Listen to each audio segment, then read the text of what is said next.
senior correspondent at Business Insider, Anna Barbara, partner at M13, Brandon Yahn, partner of Convivialite Ventures, Vanessa Larco, former partner at NEA, Megh, Gautam, Chief Product Officer of Crunchbase, and Samantha Wu, Chief Marketing Officer of Eventbrite. Please give them a warm welcome.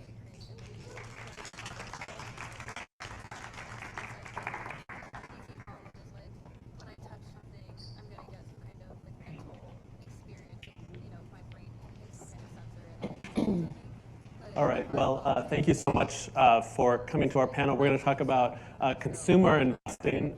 So feel free to go step out and take your lunch again. No, I'm just kidding. I mean, consumer investing, I think it's fair to say, has been pretty underwhelmed by VCs the last couple of years. But where there's a dearth of interest, I think a lot of times VCs see a lot of opportunity and are very interested in that. And we have people here who are all looking very closely at consumer, especially the exciting opportunities that AI presents. So I just want to start by introducing all of these great panelists. And if you can just say, for the VCs, what kind of checks you're writing, what you're most excited about these days, and also for our executives, what you're focused on right now. And let's start with you. Yep. Hi, everyone. I'm Samantha Wu, and I am the Chief Marketing Officer at Eventbrite. So I really think about AI from an internal and external perspective. But we have customers we serve who are creators and event organizers, and we're seeing how they utilize these tools that are fundamentally transforming the event planning space. And then I think from an internal perspective, I'm thinking a lot about how to embrace a cultural change around our goals haven't changed, right, in terms of what we're trying to drive for the business or even as a marketer, but the way we get there and the ways of working is changing. And so I think a lot about the stack and how we integrate tools to drive either its velocity, innovation, right, or quality. So that's kind of the vantage point of how I'm thinking about this space from an internal and external. I'm Megh. I'm the Chief Product Officer of Crunchbase. We spend time at Crunchbase basically going through our own digital transformation. If you've been to the site recently, you've seen how we're really making use of our data. And so the way that I've been thinking about our AI strategy as a whole is it cannot be divorced from your data strategy. So you have to have great data to build great signals on top of it. And somewhere along the way, as we talk about funding and startups, you can't lose sight of the customer. Like, what jobs to be done? Are you making that much more faster, easier, with a crystal clear ROI for consumers? So my interest really like bringing intentional design and then bringing AI to the forefront, because it is going to be the way most, if not all, companies operate. Anna. Hi, I'm Anna. I'm an Angelino along with Ben. I'm a partner at M13. We are investing at seed and Series A across enterprise and consumer. Although we have really strong roots in consumer, the first generation of M13 backed a lot of iconic consumer brands. And so it's really exciting for me personally to get excited again about consumer and about the possibilities of what AI and agentic AI can bring to consumers. So I'm interested in looking at how AI can improve shopping, how AI can improve healthcare, financial health, dating and relationships. I think there's so many exciting opportunities when you think about how consumers can use AI just to make their lives better across the board. So we're looking at all those categories. Brandon Yahn, partner at our consumer-focused venture fund, looking specifically at entertainment, experience, hospitality, social, things like that. And I would say within our fund, we're looking at typically seed A, B rounds, and we're considering things like how AI is really disrupting experience and entertainment and things like that. So more verticalized AI applications, but also interested in the effect of AI and how that can affect the cost and operational side of a variety of consumer businesses. The other thing I would say that, for me, probably more uniquely within our fund is we're also very interested in, with the acceptance and kind of overall growth of AI, the effect of non-AI companies. So people looking for more and more in-person experience opportunities and things like that. That's where we spend a lot of our time. So I think that will actually grow even more, actually counterintuitively, with the growth of AI. There's still non-AI companies that you look at? There's still what? There's still non-AI companies? Oh, Like yes, that's yes, a yes. thing? Okay, we'll dig into that a little bit more.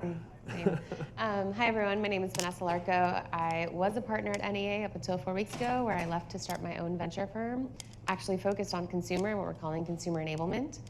I think the way people search for and shop, evaluate and transact is going to completely change in the next 5 years.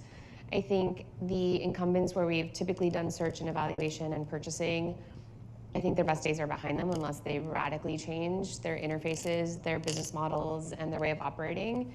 So what gets me really excited is not just AI, but what does the next generation of travel look like? What's the next generation of entertainment look like? I think social is going to be completely flipped on its head from being, you live your life to promote on social, to how does social enable your real life?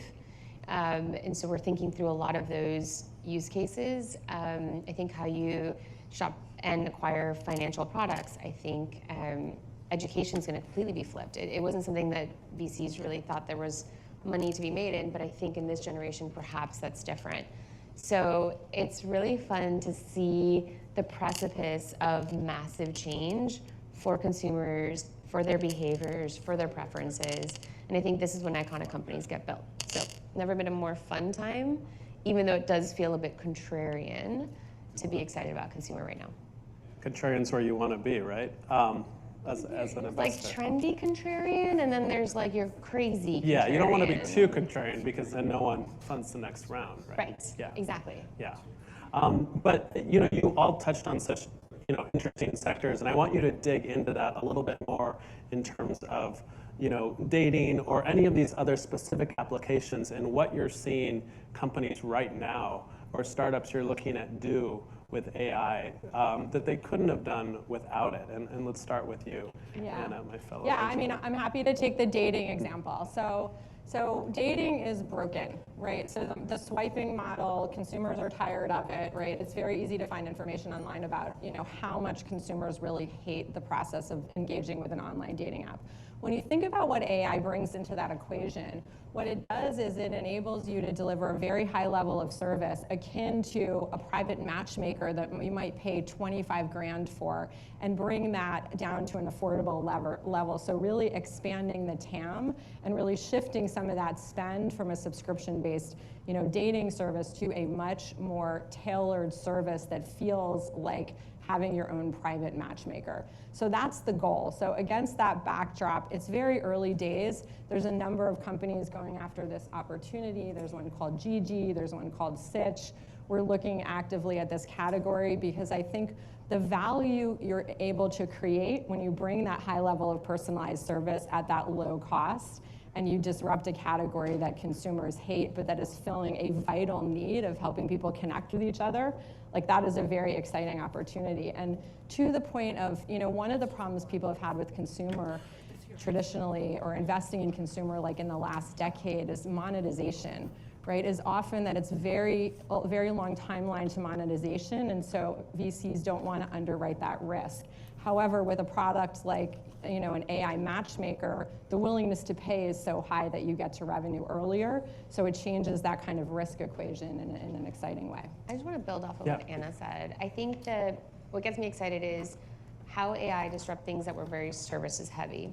And when I think services heavy, I mean, they're services heavy because the premium product they offer is personalization. A personal fashion shopper, a personal matchmaker, a personal tutor, like all of these things were a top 1% services because they were expensive, because you needed a physical person to be one-on-one and know your preferences and learn them and then deliver that service to you. With AI, you can completely democratize that. You can either have one person service like 50 people really efficiently, or just have a bot do most of it, if not all of it. And so it was traditionally like 1% gets that matchmaker, 1% gets that travel agent that plans the perfect Disney vacation for your family. Now you can bring the cost so far down to serve that it can be a 50% serviceable type of product. And so like that's what I'm getting really excited about across all the categories. Just to play that out one more minute, let's imagine a world where you have a personal assistant that manages your team of personal agents that's helping you improve your life across all of these different categories. And that's actually an achievable, affordable thing, you know, for a vast number of consumers now. That should be like when? Because that sounds great.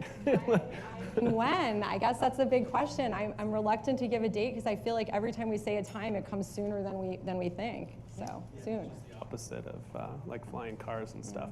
Brandon, specifically talk about an area you're seeing disrupted right now by AI that you're most excited about. So one of our companies that we've invested in is a company called Fever that does live events and experiences. And they take a lot of data around events that people are going to or that are interested in. It started as a marketplace, and then now they do a lot of their own events. And they understand whether it be, you know, a certain type of thing is catching on with a certain demographic or certain crowd or a certain geography. They're global from their presence.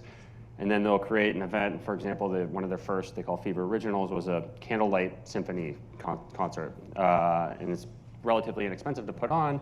But then they tested this out and found that people love to go and watch, you know, whatever artist play, or a symphony play whatever artist's music. And then they've rolled this out across 50 cities globally, and then they're, continue to build on kind of new and different experiences utilizing AI and data. That's more of an internal tool that they're using that ends up being consumer-facing around the events that they can create.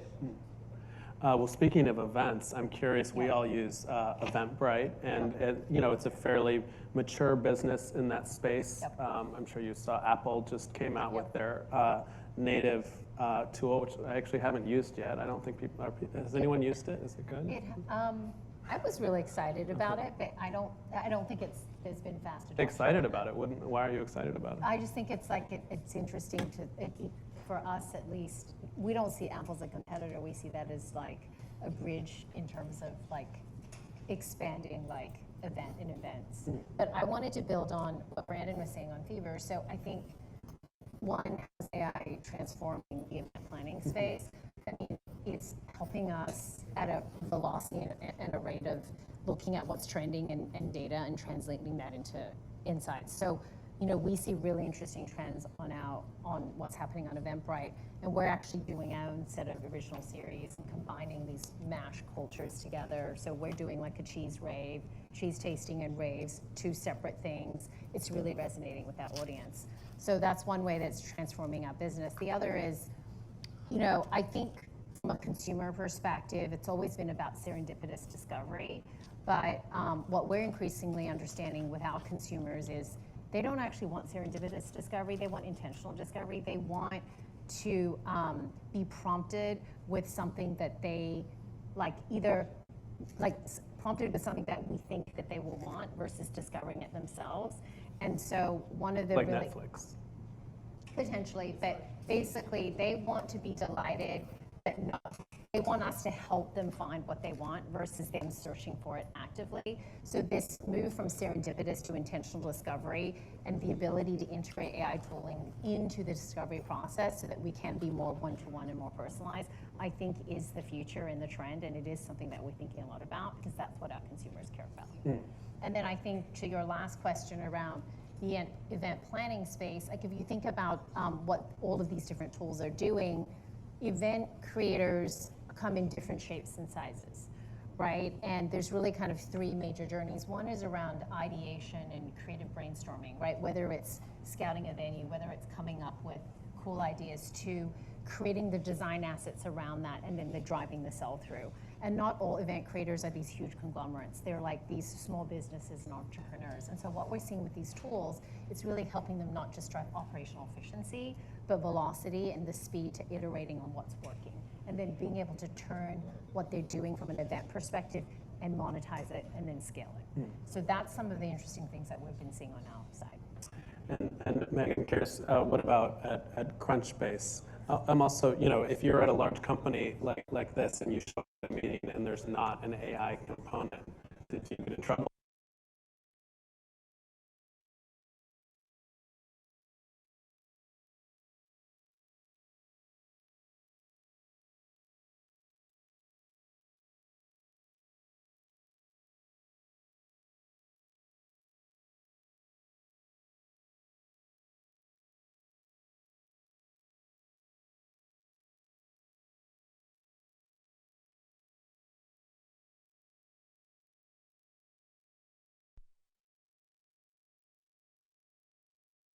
Almost building on top of what Vanessa said, which is this personalization as well as customization has gotten to the level where consumer behavior is the hardest thing to shift. So once you have that shift happening, where now more is asked and more is demanded of the technical tools that you use, the business model innovations and people bringing their consumer behavior into work is going to follow. I spent some time at Dropbox before. File syncing and sharing there was a thing that people used between friends. Then they brought it to work, and then that became a gigantic business for them. And we're seeing a lot of that with questions which are being asked as well as answered of AI at large. And that's the piece which I'm extremely excited about. There will be some time that it takes to go activate this, which is essentially like, hey, I'm used to this thing, who moved my cheese, why is this thing here? But if you show them there's a better way of doing the work that you sort of eventually set out to do, I think there is no better time to go innovate across all three dimensions of tech, consumer segment, as well as product right now. To the who moved my cheese part, I think one thing that gets me excited about that is that consumers have adopted ChatGPT, Claude, and Perplexity on their own, in their own personal time, and are ramping up. And whether most people don't know the term prompt engineering, but they're like getting better at this actually pretty rapidly. And so once they have familiarity with that outside of the products that they use every day for work, it's much easier for them to adapt when they see those changes in their work product.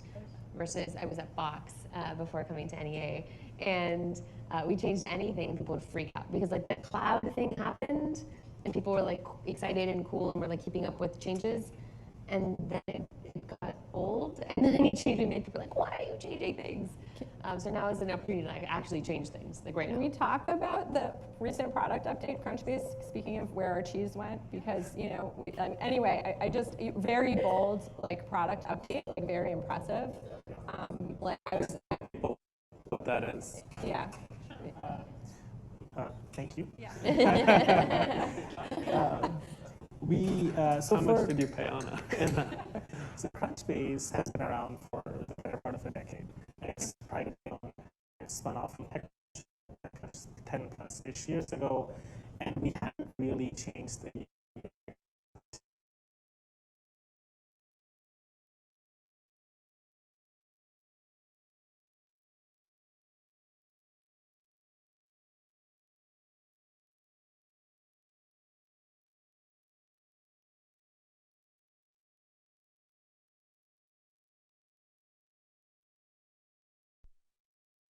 find VC firms that can lead whatever stage of growth they're at, growth equity, seed, pre-seed.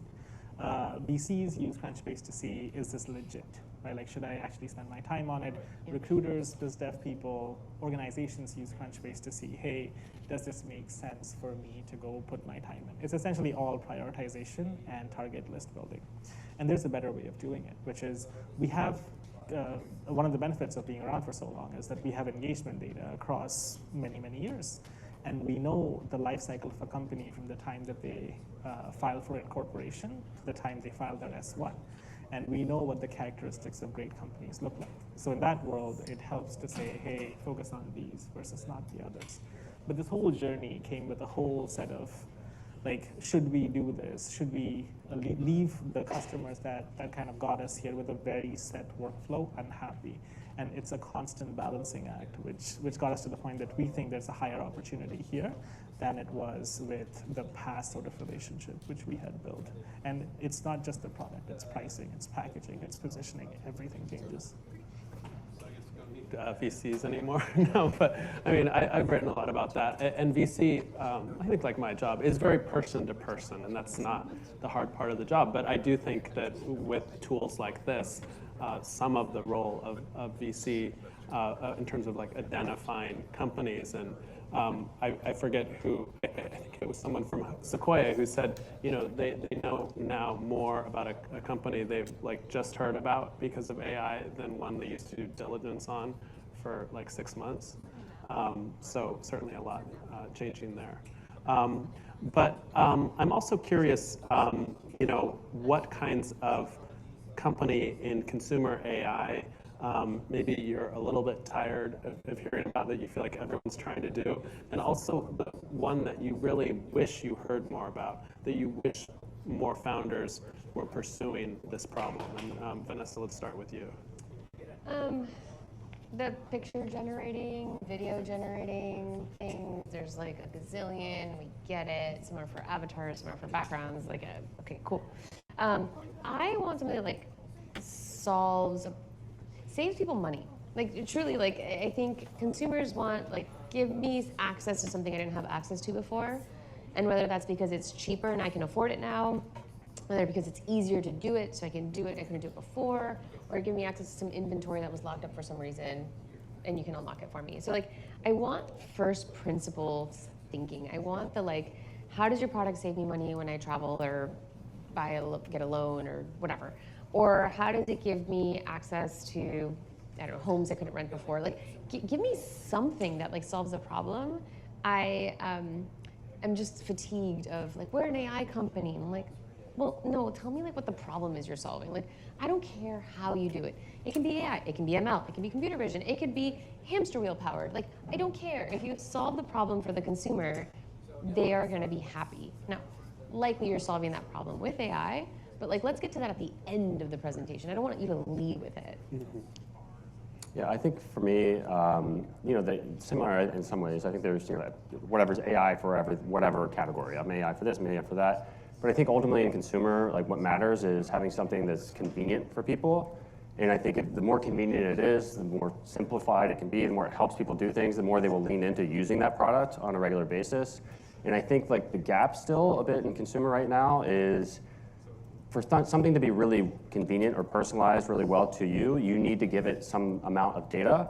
And I still think there's a restriction, I guess, on how personalized or convenient this will be if it only knows so much about me.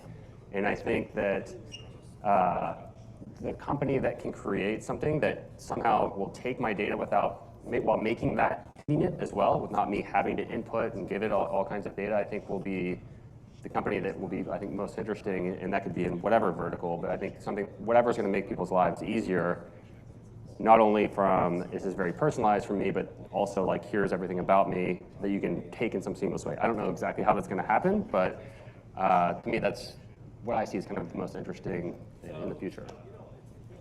In enterprise, we say data is your moat, right? And so there's almost this arms race of how many APIs can I put into my product so I have more data. If you take that analogy to consumer, I think it also applies. So if we look at the opportunity to help people optimize their health, right now I am tracking on my Oura Ring and my Apple app and another thing for what I'm eating and my vitamins that I'm getting from my telehealth doctor. What about thinking about how do I gather all of this data together and provide an agent that helps me optimize my health across all these different dimensions? That's one opportunity. Another opportunity, taking that API analogy, would be my financial. Nick also just wrote about this, how horrible it is to book hotels. It's just still such a bad process because you go on, there's a million different search engines, you see a price, it's not really that, and then there's all these extra fees. So, I mean, it's is like that the room selection? Like you're like, oh, I'm getting a queen. You get there, like, what yeah. is this? So, I mean, how far away are we from having, you know, a company you invest in that's able to just say, I want a hotel in San Francisco for $300 a night, you know, and it picks it. And is that even a tech problem? Yes. Yes and no. Well, first, it depends how you want to get it done. But agents right now can't transact. Like, they can't charge your credit card. They can't. So there's a lot of things that, like, infrastructure-wise we need to have in place before that happens. And then there's a question of like, I think travel and shopping for some categories is very visual. So you're still gonna wanna see the picture of what it looks like. You still wanna see the swimming pool if that's what you wanna go do. And so I think it's gonna be, I think AI is gonna, at least the UI is gonna evolve past like the chat interface. And there's some stuff that's like, okay, I need a plunger, I need it in the next hour, like find me a plunger, get it to my door. Great, I don't need to see pictures of that. But a hotel room, probably. And so it kind of depends on what you're shopping for, what's the intent, and what are you solving for out of that problem. Yeah, I mean, I would just to add to that, I think, you know, you would need to trust what it's going to do. And I don't think today it's there, or not that I've seen. And again, I would need to probably know something about me that I like, whatever, certain type of hotel or certain type of room. And once I knew that it was there, I'd say, okay, go book me a hotel, that would be great, and you know exactly. Well, I probably also wouldn't trust a travel agent to do it either. That's the thing, even if it's 100% accurate, right? Like interior designer, like they're paid, they're gonna show you really pretty things, you still have to make all the decisions. Like you still have to pick the doorknob, right? Like some of these things you're still gonna have to decide. But I think in a lot of categories, the trust builds really quickly. So if you see it doing a good job, then you're willing more easily to just let it do it itself the next time, right? And so it's about like providing that check-in point, but then also saying, no, just go ahead and do it, and enabling me to allow the AI to act for me, if provided I've seen that it can do a good job. The thing I would add to that, though, is like how many consumers have enough patience to train it to get to that point, and you know, and then how many people will drop off before it gets to that point. I think that things will get easier on that front. There's like a lot of browser scrapers. Now the question then becomes privacy. But you can also have it integrated into your email. You can have it integrated into your receipts. And so like there's a lot of different ways to actually plug into this data that before it was like all unstructured data. Some of it was structured, a lot of it was unstructured, and you couldn't make sense of it. Now with AI, you can. Like you can make sense of the websites it's scraping that you're looking at. And so I think there's going to be an easier way to put in unstructured data into the data set that can then yield better personalizations that we couldn't do before. Can I ask a follow-up on that? Oh, Please. Engineering, maybe I should have like started with that. Very I like useful. to build stuff. super app or no? Because I feel like that's your earlier question on fatigue. That's the whole like, is it the wrapper, is it the model, and no one cares. It's like, what's the problem? But like super app or no? I don't know. Historically, we have not been a super app culture. We've tried many times. Zuckerberg has spent I don't know how many billions trying to make that happen. It just like won't happen in the US. But OpenAI and Perplexity are really challenging that. And so I'm very curious to see how far down the super app those two companies will go. I still think there's a resistance for a lot of reasons in our culture to adopt a super app. But I think if there was ever a time, maybe now is when it kind of happens. I feel like to Brandon's prompt, sorry. Oh, no, go ahead.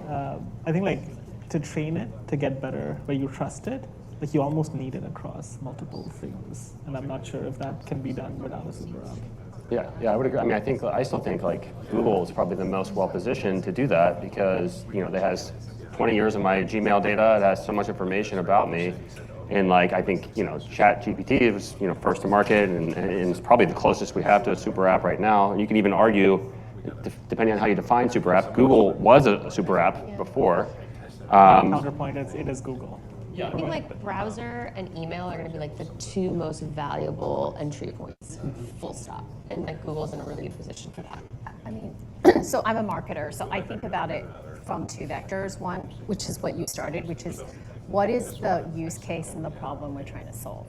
And if that's super clear, people will then, and there's value, and if there's a value exchange there, then people will give you your data, because at the end of the day, AI only gets better if you train it, right, with the right prompts in the data.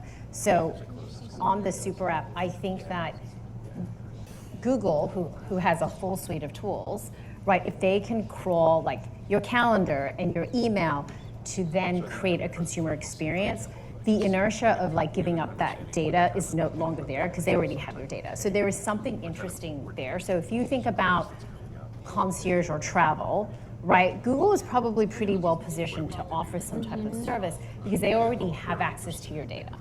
The other way to think about it is maybe we shouldn't think about it from an AI first perspective, but just from a health perspective, there are interesting startups. I'm going to use Megh, which like literally is like a telehealth app that addresses like premenopause, menopause. It's like a segment of the population that is underserved. It's not an AI company, but they can use AI to facilitate the services and products that they offer, which makes it a very interesting consumer play. So to me, I kind of think about it in those two ways.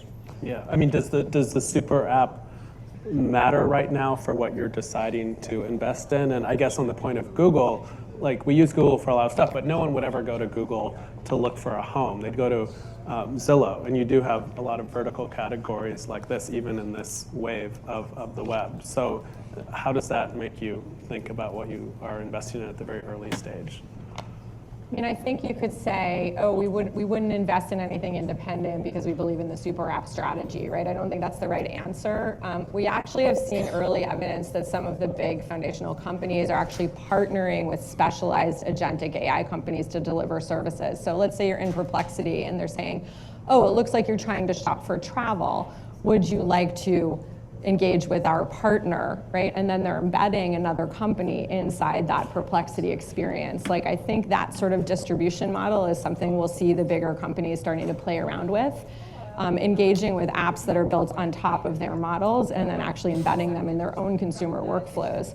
So I don't think it makes the independent companies that are going hard at really addressing a specific problem well any less interesting, because I think that for at least the near term, there's going to be a lot of room for them. Yeah, I mean, OpenAI a couple of years ago launched their marketplace. I mean, it was a total flop, but I think it's like gives you an insight into how they think they'll build on top of it. And what I would say is like, yeah, just because there's super apps, let's say like OpenAI or whomever, to me, AI will be in every type of vertical. I don't look to say, okay, I'm going to invest in AI travel or AI shopping or whatever. If I like travel, I'll invest in travel, and AI will be built inside of travel, and that will probably use some version of an LLM already or whatever, but it'll be customized very specific for that use case. And I would look at what is going on in that specific vertical first, and how are they using AI instead of like, this is an AI company and that focuses on travel. Yeah. But I think it's fair to say that the downfall of a lot of consumers has been the marketing and the customer acquisition costs. So how do you think that AI will improve that? I mean, right now, if you want to spend ad dollars, and probably CMO is probably the right person to talk about this, but it's like SEO and ads on Facebook. And those have gotten really expensive, and it's no longer like tenable for a lot of early startups to use those channels. But now I think of like, well, there's AI search optimization, and then there's a bunch of companies that are helping you like bubble up your company when Perplexity gives an answer. And then if OpenAI and Perplexity do become these like super apps, and they can bubble up other apps, then like that then becomes the app store, right? That then becomes you could then put ads against them instead of on Facebook. And then we also see as ads become much more targeted and personalized, and other apps that have a lot of traffic feel comfortable hosting their own ad networks and their own apps. And so I'm excited because I think the monopoly around user acquisition from Google and Facebook is going to start crumbling soon, which gives a ton of opportunity for the next generation of consumer applications to get out to users. And it doesn't just transfer over to OpenAI or Anthropic. It will be inefficient at first and exploitable. And also the CAC LTV equation is changing, right? So one of the challenges with consumer software products has been like time to value or time to pay back your CAC is so long, right? That's very sensitive to whether CAC is high or low. But for some of these newer products, if you're providing value and you can capture value from the consumer sooner, then you're less sensitive to CAC. So I think that's one interesting thing about some of these new AI products. I think there's like these windows of time, right? So I think right now, with the proliferation of different tools across the stack, whether it's content creation, whether it's how to optimize your SEO, whether it's how it can inform your like MMM models, I think it's helping companies, I think definitely drive velocity. I think efficiency is still to be determined, but there's probably some short-term efficiency. And so I think if you are adopting some of these tools and you're a smaller company, you now have the thing, you can't hire as many humans or big agencies to do the work. You have kind of this window around, let's use SEO as an example, right? Which is the SEO game, as we know, is about content, right? As much content as you have, pages, pages, pages. And so you have to make a choice around, are you trying to capture the torso or the long tail, right? So you have this opportunity now to like capture it all if you utilize those tools really well. But over time, the commoditization of that is going to not be very exciting. And so I think there will be a shift, right? And I think we'll need to figure out new tools and new levers to drive the differentiation.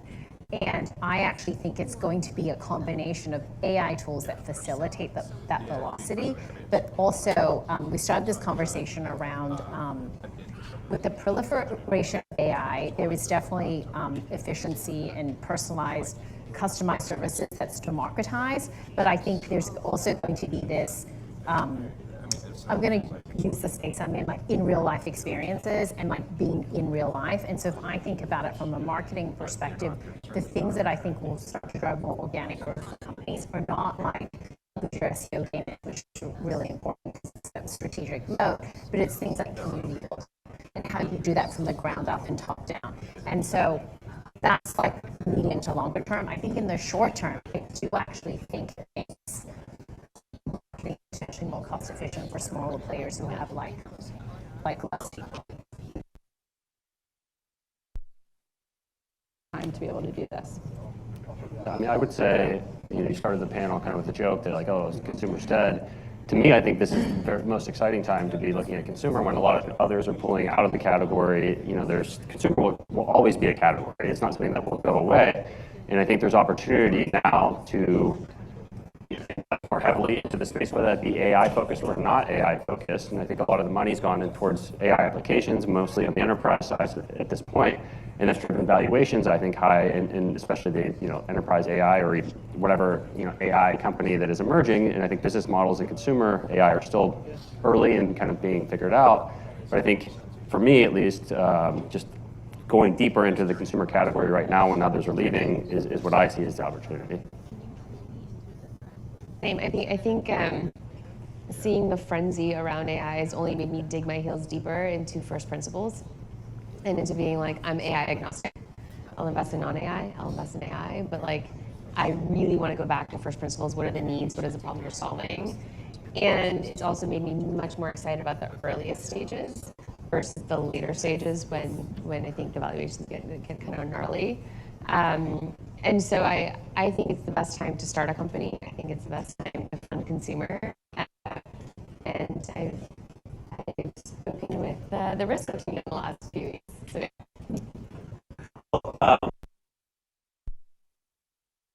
Factor. It's another risk factor for us to consider. It's another risk factor inside our portfolio companies. There's nothing to say now. This is not, as clear as a couple of years ago when we had the banking crisis, right? Where the advice was very clear to what to give to founders. So we're not giving advice because the advice isn't clear. I do think on the margins, there's companies that are getting more bullish in an environment where we may have a more protectionist outlook in the United States, and there's companies that may be facing more risk. On the margins, we've seen companies say we're going to do a slight headcount, reduction to make our runway last longer. But I think there's so much risk into early stage startups to begin with that I don't honestly think is keeping operating plans for many companies.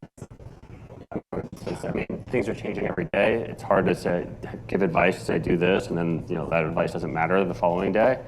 So I think there's just too much uncertainty right now to have, I think, a strong point of view, in my opinion, on if they should do this or do that.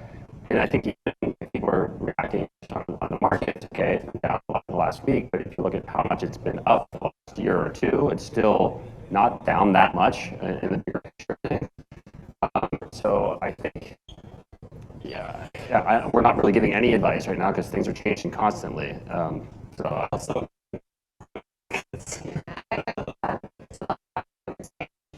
Deep empathy for the founders, COVID, then hit by the FTE crisis, and then hit by the COVID pullback, and then hit by the administration policies that are changing. For the founders that are pre-CEO, I'm just, whatever you need, man. Like, I'm so sorry, you've been through a lot. So the folks that are earlier on, I think, starting a business chaos is great because you have plan A, B, C, and D, and you're like super nimble and ready to respond to anything. It's going to serve you well in later stages. What a time to be alive. Never a dull day. Yeah. Well, thank you so much, all of you, for joining us. Thank you, Grace, so much for having us. And yeah, feel free to talk to our panelists right now. But thank you.